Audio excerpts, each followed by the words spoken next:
All right. Good morning, good afternoon, good evening, wherever you are. We are rocking and rolling and live. Thank you for joining us. What I want to start with is it is wild that the expression of words, a powerful speech given at the right time under the fabric of something brewing societally under the surface and shared in front of an audience can have such an outrageous impact that there is really nothing that compares in human history. Some of the most powerful changes, even more than written word potentially, come from a timely, well delivered speech that can outlast the legacy of potentially even anything that you do. Now, it's not hyperbole. You can look back and think of some of the most amazing speeches that have had incredible transformative impact and made pivotal, significant change. And the reason I give you that pretext is today I want to try and analyze, being in Australia, what was an impactful speech and what can we take away from such an impactful speech that we can probably utilize for our own smaller goals, maybe even more lofty goals. What does it take to have those impactful speeches that can last and outlive your legacy? And this is a perfect example of a speech that has outlasted someone's legacy of what they actually did. Now, enough vagueness. The speech I'm talking about is a speech given by Australia's only first and only female Prime Minister, Julia Gillard, back in 2012. And the speech was titled The Speech Around Misogyny and uh, Defending Feminism. Now, I don't give a fuck about anything political. It's got nothing to do with any of that. But this is one of those monumental speeches that was an unforgettable moment in Australian TV. And I think there are some amazing things that I've learned from watching this speech. This speech has been studied in schools, taught in universities, essays written on it, and even communication courses worldwide have leaned on some of the nuances of this speech and how you can use it for relating to moments where you have to get up and make change or communicate something that requires a level of impact. Enough pretext. If you have no idea who I am, my name is Jasky. I'm Australia's #1 street interviewer. Have now generated over 500 million views across various platforms through communication and interviewing. More than $1 million per month in my businesses through sales and cold calling in particular. Have traveled as a stand-up comedian and been an MC around the country and even globally to some extent. And this is what I love to do. I love to break down the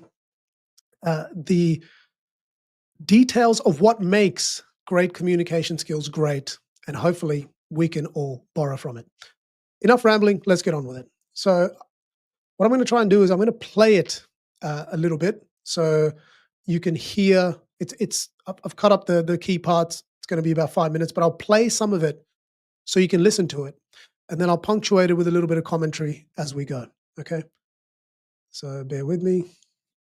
There we go. This is the speech right here. Let me roll it for a short bit, then I'll jump back in. Speaker, and I rise to oppose the motion moved by the Leader of the Opposition.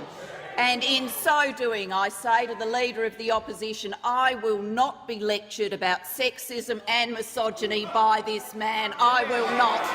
And the government will not be lectured. Okay, I paused it there, and I think the best way to start, firstly, instead of getting into the context of it, which I think is very, very important, and let me just give a little bit of context. Maybe that's a good place to start. Is the woman, if you don't know, in question, in picture, the one we're talking about, this lady here, Julia Gillard, first only female prime minister, and the man she is targeting in this speech, this gentleman here, Tony Abbott, the Speedo wearing, raw onion eating, marathon running, some people would call meathead, who kept accusing her party of sexism, around gendered language. And she's basically gone on the attack and said that it's hypocrisy because of the things that he said in the past. He has no right to be saying this. And why this speech becomes impactful is this gathering here. Now, I don't know anything about fucking politics, so I wouldn't even know how to put this in the right context. It is essentially like a general routine parliamentary procedural thing, right? It's not anything important where they didn't come in there to make this speech. Now, so this wasn't one of those moments where a monumental big speech was going to be delivered and everyone was ready psychologically for this speech to be delivered. And the reason it had the impact was it was just one of those boring, everyday, general sort of moments where people are catching up to discuss some policy. And the unexpected turn of events where she delivered this powerful monologue, essentially, and an attack on the opposition party is what made it so powerful. So if you think of it like your algorithm, you're scrolling. What gets your attention? If your algorithm is consistently, like mine, generating cricket images, uh, uh, cricket memes, and whatever, you're just scrolling through a bunch of sports, and then something that's unexpected in that stream of content comes up.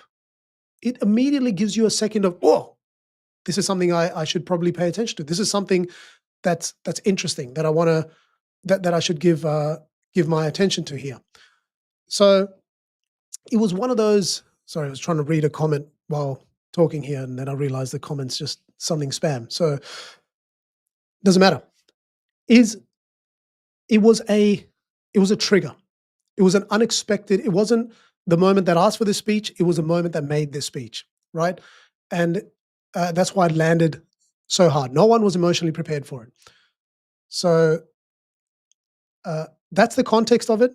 But I think the thing you got to see from the get-go, which is really what I want to showcase, and probably the most important thing when it comes to delivering something impactful or even strategically getting the best outcome in your communication that I have learned, is it is less about the words. We all know this. It's less about the words. It's less about what you say. It's less about all that kind of stuff. It is a lot more about the other stuff. And the other stuff, I don't mean it to be vague. There are specifics to it. There's body language, there's tonality, there's volume, there is punctuation, articulation, there is melody in all of it, right? And once that is stacked, what actually comes out in terms of words is probably the least most important thing.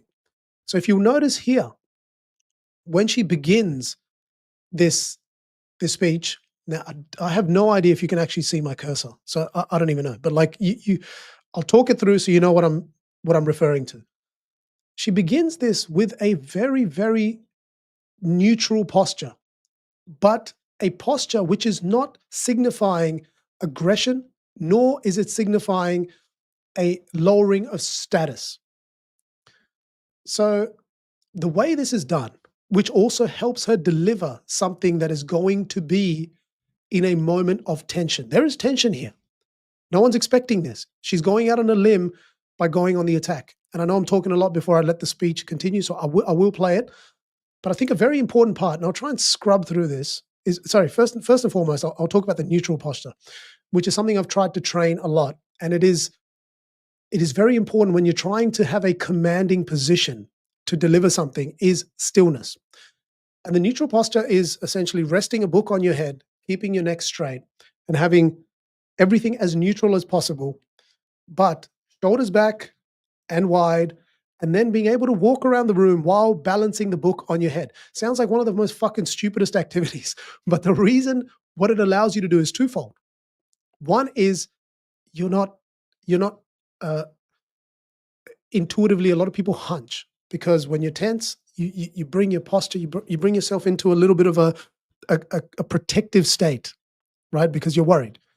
So by practicing it, routine practice makes the delivery automatic. So by practicing it, she's starting in a position of some level of command, but not aggression. Outrightly sticking your chest out like a weirdo with your shoulders back is, especially for a female, is signifying something completely different and in contrast to what she's trying to achieve.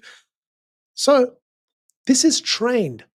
This is not just by happenstance that she has a body language in control. And then if I scrub through this video, you will see,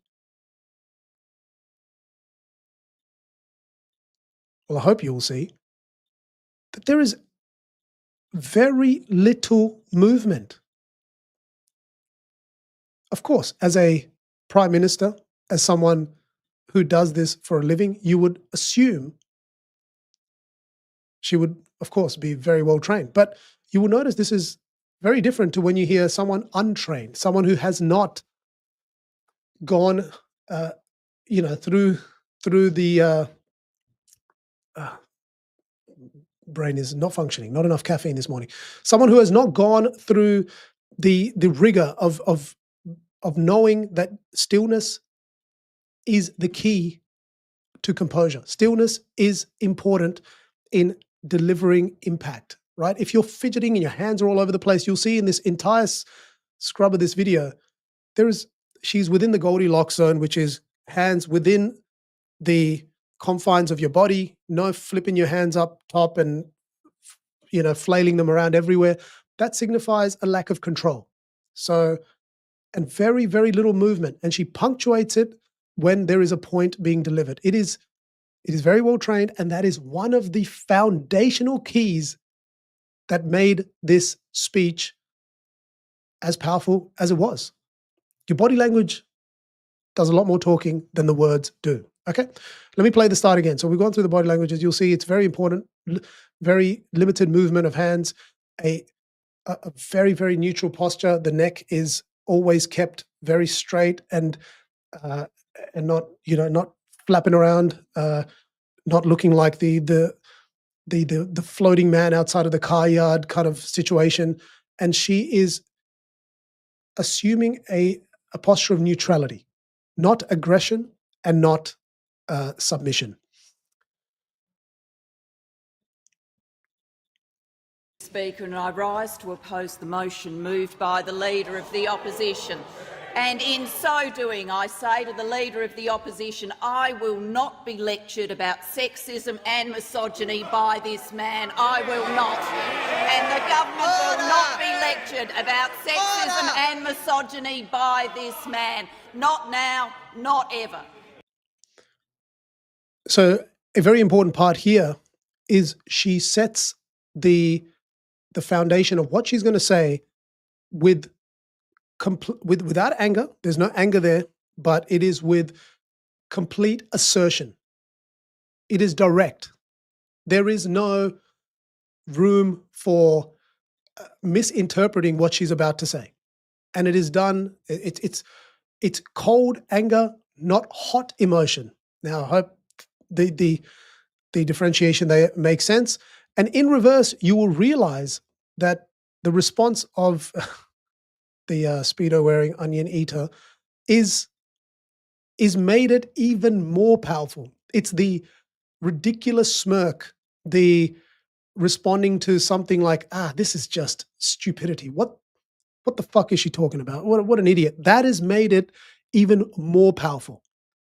And because it is disciplined anger that is coming from the speaker, from Julia and or Prime Minister Gillard, I don't know how we're supposed to refer to these people, and it comes across, and that's what's very important about delivering a very powerful speech, is when there is no room and you're providing nothing but your blinkers on, that this is the message and the only message I'm going to deliver, and I'm delivering it with complete conviction.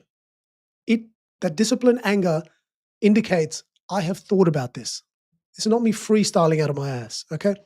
And so she starts the speech by drawing the line very clearly. I will not be lectured about sexism and misogyny by this man. Not now, not ever.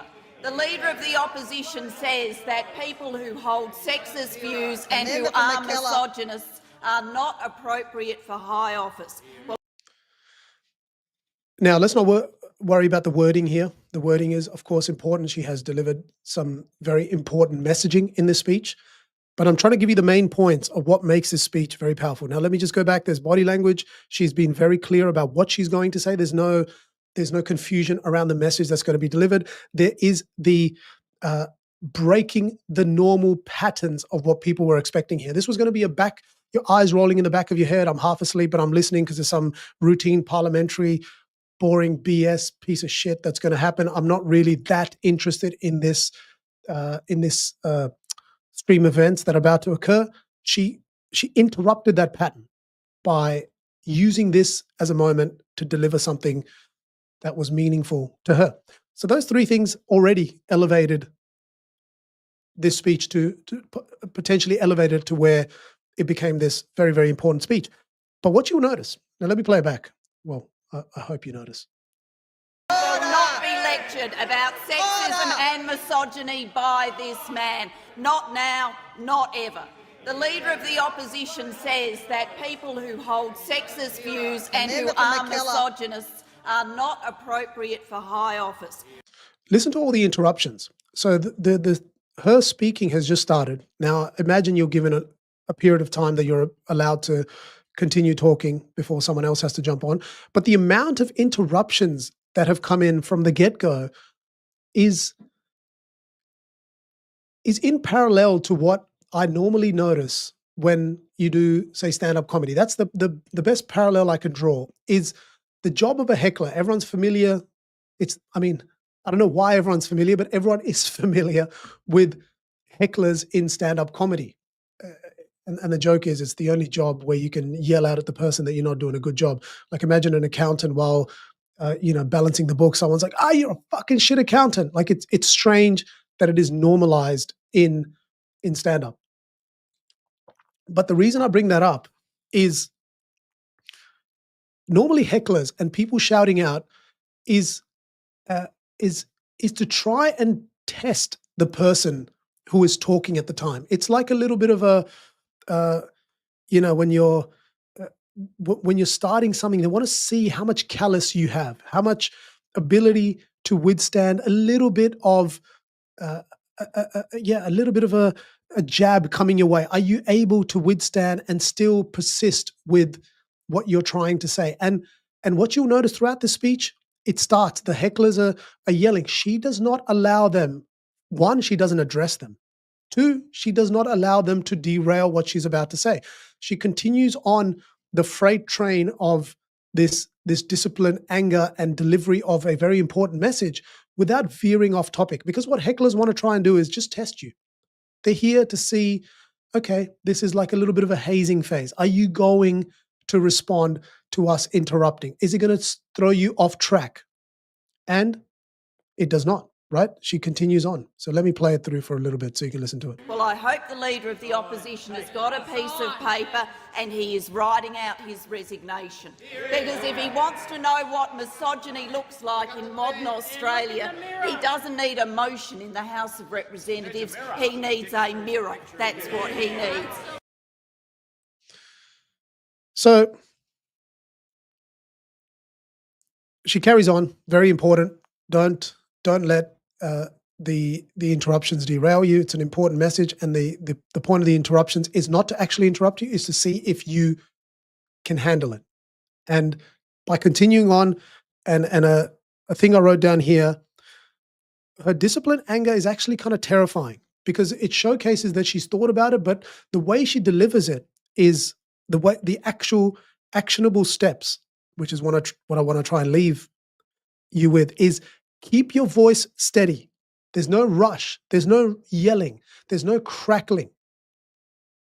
Right? And that is what hecklers achieve in comedy shows, is they will see a little bit of rushing. Oh, I better move quickly to get over this tension. But when someone just immerses themselves in the tension, slows the pacing down, there's a little bit of deep breathing through the diaphragm, and you've just got that composure. I'm not fucking taking your shit. I'm here to say something, and I'm going to say it. And it also, she's not getting emotional. She's not yelling back at anyone, like, shut up, let me talk. She's not doing that. because then there is a slight win, right? Now, this is not about how to handle interruptions. The main point is it is a test that you will sometimes see when you are breaking patterns and you're saying something. It could be in a boardroom. It could be when you're delivering a very personal speech. You've got to confront an uncomfortable topic. You've been posed a tense question and you've got to respond. There's going to be inbound to try and break you up here. There's going to be little murmurs. Someone's going to try and say something. Someone is maybe going to try and yell something, or someone is going to indirectly talk to someone else just to see if they can throw you off. And in that moment, it is about continuing. Okay? Body language, continuing. Keep it steady. Don't rush. Don't speed up. You've already committed to the tension, and tension is critical there will be tension in any impactful moment that you are trying, impactful speech or moment you are trying to deliver. It's not going to be without tension. And let me bring it back up. Repulsive double standards. Repulsive double standards when it comes to misogyny and sexism. He has said, and I quote, in a discussion about women being underrepresented in institutions of power in Australia, the interviewer was a man called Stavros. The Leader of the Opposition says, "If it's true, Stavros, that men have more power, generally speaking, than women, is that a bad thing?" And then a discussion ensues and another person being interviewed says, "I want my daughter to have as much opportunity as my son." To which the Leader of the Opposition says, "Yeah, I completely agree, but what if men are by physiology or temperament more adapted to exercise authority or to issue command?" Then ensues another discussion about women's role in modern society, and the other person participating in the discussion says, "I think it's very hard to deny that there is an underrepresentation of women," to which the Leader of the Opposition says, "But now there's an assumption that this is a bad thing." This is the man from whom we're supposed to take lectures about sexism. So what you'll see there is what we call, she brought the receipts. And you can't really deliver such a powerful, impactful speech or even have any sort of significant change take place unless you are prepared, right? Preparation, can't just freestyle it. You can't go in there and just hope something comes to your mind. You've got to be prepared. And preparation made this the impactful speech that it was, right? So she knew this was a topic she was gonna broach. She was gonna come in and say something in a general parliamentary process and call out the hypocrisy or whatever. It doesn't matter about who's right or wrong. I couldn't fucking care. But she knew coming in that she was going to put this man on the spot because there was a lot of heat coming from the opposition towards her party and her in particular, because she's a woman and she's not able to do X, Y, and Z because women are whatever. This is 2012, so there was a lot of sexism in the political world at that time. So she needed to come in prepared with some points that would be an ultimate torching and an ultimate burn of the Leader of the Opposition. And it wasn't just a single point that she used one example to deliver that message. It was by stacking examples, not by just one knockout line, not this amazing punchline that just summated it all beautifully. It is, she started by saying, "I will not be lectured." And then there was stacked examples which created inescapability, right? One accusation can be denied, a pattern cannot. So she did not swing once. She buried him under example after example after example, which all of them are quotes of things that he has said that created death, by accumulation. So the takeaway there is be fucking prepared. Be really well prepared. If you are going in with enough armed, with enough in your arsenal and weapons in your arsenal, and you've got that in your pocket, when you deliver something with the factual evidence, with the right amount of emotion, and it is timely, that's your magic.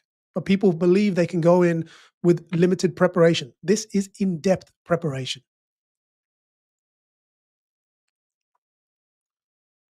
And another thing that I think worth mentioning, and it's not pinpointing anything about this actual speech, is you've got to also understand there is a lot of luck in timing. And it can be serendipitous luck, which is unplanned luck and it just happens. Or it can be you can hear the grassroots simmer of certain conversations that are not reaching the mainstream. And this was happening at that point. There was a lot of still anti-women sexism and what the typical job of a woman should be. There was a lot of backlash, I imagine. Now, again, I'm not that well versed in the political sphere, but there was a lot of those conversations around having the first female prime minister running the country. And so she knew if she can tap into that, draw that boundary, that you are speaking for a lot of the unspoken parts of society. You are getting all the grassroots waves to rise by communicating it, which a lot of people are feeling, right? And again, I want to play it, but there's certain points that are coming into my mind. I don't want to miss them. So we've nailed body language, we've nailed the timeliness of it, we've nailed the pattern interruption. Be prepared. Also, stick to your points, right? I'm trying to summarize the key points. And then also is to do what is also unexpected. Here, women in power are normally socially conditioned, especially in that time, to avoid social confrontation. It is smile, joke, be likable, extend an olive branch. She did none of those fucking things. She went straight for it, and it broke the rule of the time, and again further spoke about those the rising narrative of, yeah, women can also do this, and she showcased it by leading by example. Okay, I'll shut up now. Let me play some more of this. When the housewives of Australia need to do what the housewives of Australia need to understand as they do the ironing.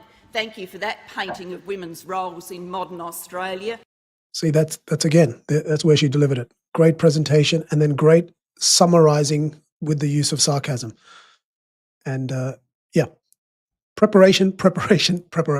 Let's play this next part. I have seen the press reports of those text messages. I am offended by their content. I'm offended by their content because I am always offended by sexism. I'm offended by their content because I'm always offended by statements that are anti-women.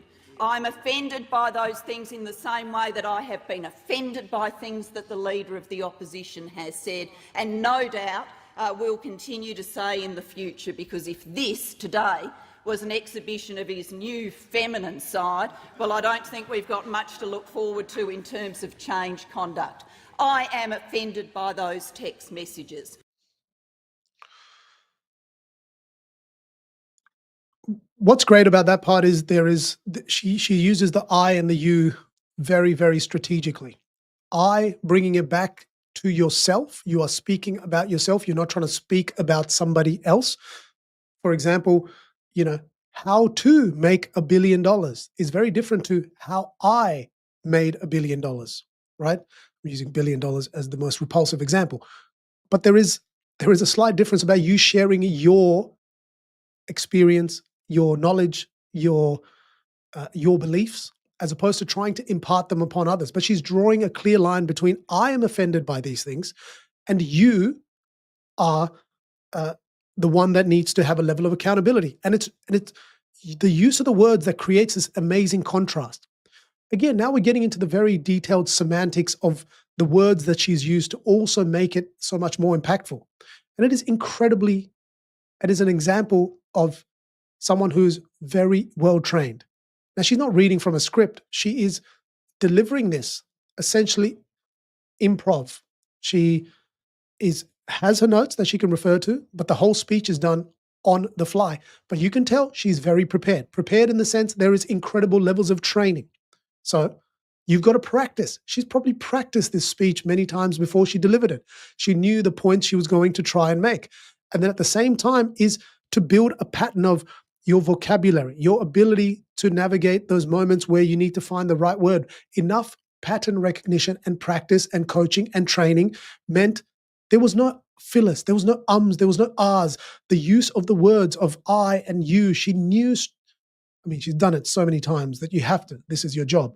But it is great to learn from the experts on the way they deliver and prepare some of these speeches as to what we can then impart and take on for our own endeavors. So what I'm trying to say there is using the I and the you strategically, she created the enemy in that speech. Not that it wasn't clear anyway, like in this case, it was very clear. But sometimes having the enemy allows those who also feel this either esoteric or vague enemy to be specified. It doesn't have to be a person, but it can be a type of identity. And the opposing identity can then have greater relatability to your speech. Now, if they don't know what you're going against, like, I don't know why I'm using this example. I hate Facebook's algorithm, right? By already creating that enemy, those who hate Facebook's algorithm are now making that message a lot more relatable that they can also get behind, share, and resonate with. As opposed to something vague like, I hate the internet, or like, you know what I mean? The more specific you can make it, and I'm not saying label a particular person, develop and create the enemy. And she does use a lot of visual language, which is very, very important. If you can use your words to visualize what you're trying to say, like one of the lines, and I forget the exact line, is like, he's not going to learn from any messages we give him. He is going to learn if we put a mirror in front of him. Now that is such visual language which has incredible impact, because visually a mirror in front of a person already shows that they need to reflect, right? But also it is a powerful image in your mind that you'll remember. You want to create those visual moments that you'll remember. Anyway, I don't think I need to go into the details of the wordings. I think those other messages that we can then take back, even if one of them you take on, can showcase how you can create these amazing, powerful moments, and how she has created one of the most monumental speeches on Australian TV. This fucking thing just keeps going into standby. All right, let's play the rest, and then I think that's whenever people make up their minds about those questions. What I won't stand for, what I will never stand for, is the Leader of the Opposition coming into this place and peddling a double standard. Look at the body language. I just paused it there. The body language has remained perfect throughout. Perfect. It is poised. It is commanding without being confronting. It is also punctuated at times by the slight movement when she is articulating a very important point. And something I didn't mention, which I've realized here, is how do you use your hands in those moments? And she isn't using fingers by pointing, because that's really weird. It's antagonizing. It's kind of confronting. And typically people will showcase palms out. Now, palms out is an indication of, well, evolutionarily, we were worried if somebody has something in their palm, there could be a weapon. So when communicating transparency and communicating, I'm sharing the truth, essentially, it doesn't have to be truth, it's used strategically to say, hey, look, I'm telling you the truth. When you showcase your palms out, it is indicating you're being transparent. It is a very strategic way to disarm someone, because evolutionarily we are always worrying about if somebody's got some shit in their palms. So she has open palms, but what she's doing with her hands is, I don't know if this is like a technique that a lot of politicians use, but you will see them. They do this thing. It's like a the binocular fingers, and it's essentially drawing a circle with your index finger and your thumb. And what it does is it's not as confronting as a point. It also there's a little bit of force that you can exert onto your finger, which allows you to deliver the point a little bit more powerfully because you are actually putting a little bit of force in. So, like mind-body connection allows what your body is doing to your mind to actually feel like this is going to be a little bit more impactful. So you are doing that, and also at the same time, it is slightly palms out. So it is giving you a level of transparency, right? As opposed to this, when you're pointing, your palms are concealed, or whatever. You're not gonna do that. Like you're not serving them food or something, or like letting them drink water from the palm of your hands. That's weird. So this is still kind of palms open, but with a little bit of assertiveness, or like a little bit of strong punctuation on the particular points. Sexism should always be unacceptable. We should conduct ourselves as it should be always unacceptable. The leader of the Again, she's speaking for that minority. She's saying the points that the minority is going to rise behind. opposition says do something, well, he could do something Rally himself. behind. If he wants to deal with sexism in this parliament, he could change his behaviour, he could apologise for all these past statements, he could apologise for standing next to signs describing me as a witch and a bitch, terminology that is now objected to by the front bench of the opposition. He could change a standard himself if he sought to do so. But we will see none of that from the Leader of the Opposition, because on these questions he is incapable of change. Capable of double standards, but incapable of change. His double standard. Again, a lot of really quotable points, which you can see.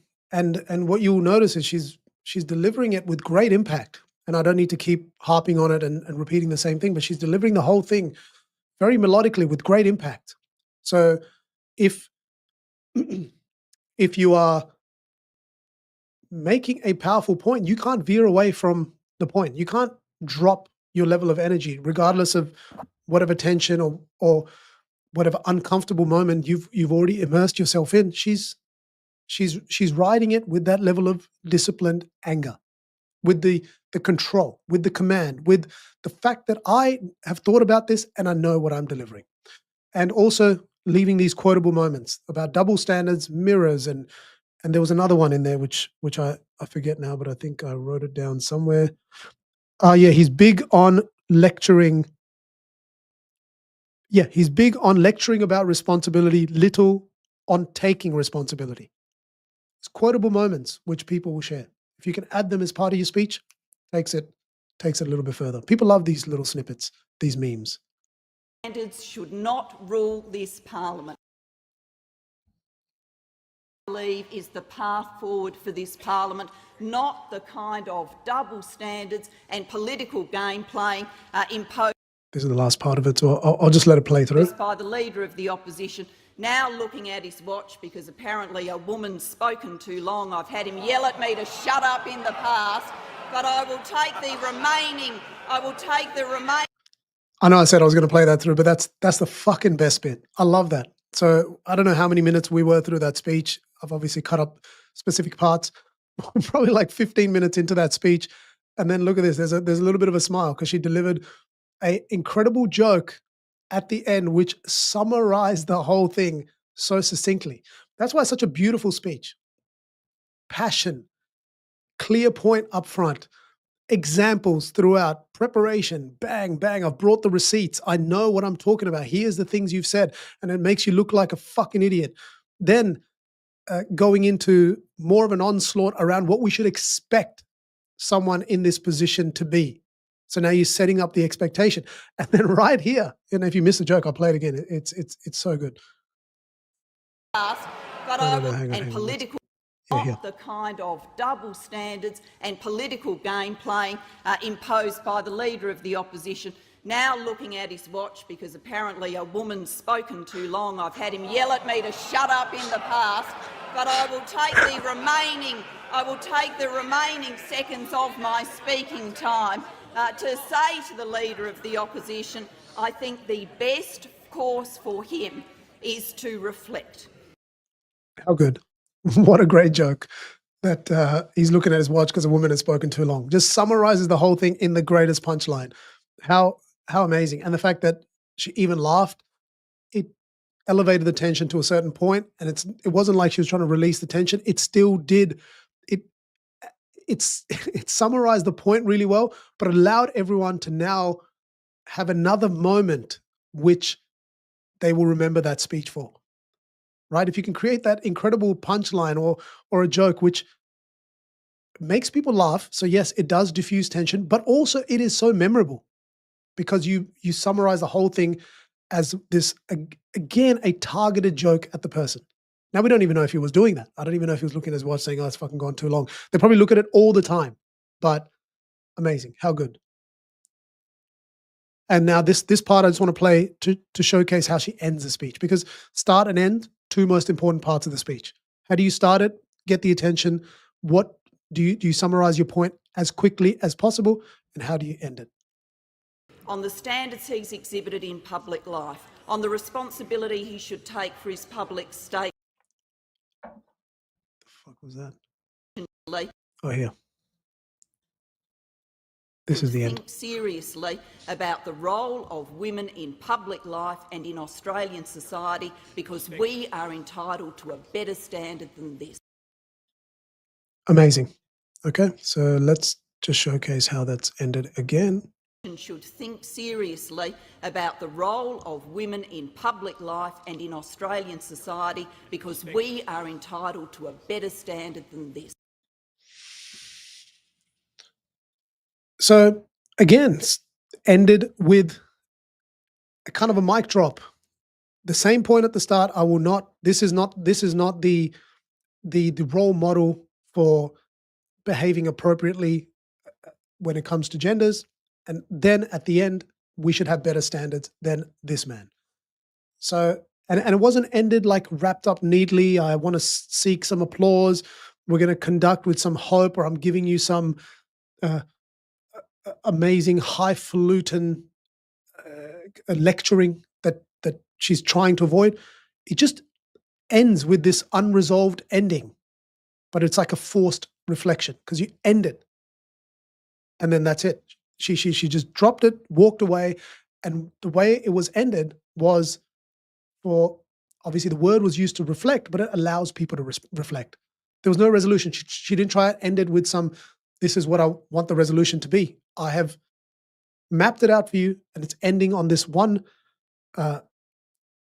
cliffhanger moment where I've said the same message at the top, same message at the end, and I want to leave it in the ball is in your court to reflect.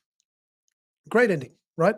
Because most people would try and end it with a resolution. What I want to happen is this, maybe we should try this thing. We should try to and I believe Parliament should, all that stuff achieves less of a positive outcome, right? So I know I've shared a lot of different things there. I've watched this speech a number of times. It is an art form. It is someone who's had an incredible amount of training and has incredible amount of poise in tense situations. All of that requires training, right? And if you do want the training, jump on our website. We can help you with that training. That's jaskysingh.com for high stakes communications. Again, not a plug. If you want it, you can get that training one-on-one by myself, or there's just an AI coach you can download and plug in your problems, and you get those solutions and jump on group calls and happy days. We can provide that level of training, but a showcase is someone who has had that, the reps, the training, the comfort in those moments, which is done through simulation. You can't just do that in a mirror. You need to put yourself in more tense situations than you are actually going to be experiencing when you are performing. So practice needs to be more intense than performance. And aside from all the tips and tricks that you can provide to make a great speech, what made it unforgettable wasn't volume, insult, drama. It was control. When you speak with absolute composure while delivering absolute condemnation, people listen. And if you are speaking for the unheard minority, where the grassroots conversations are happening and you tap into that, that is the moment that it can become meteoric, whatever. Now, because it doesn't feel emotional, it feels final. The most powerful confrontations, you don't have to be loud. Loud is stupid. Loud does not achieve anything powerful. They have to be calm, precise, prepared, and timely, that they are impossible to dismiss. So I hope that was valuable. Take care and see you on the next one.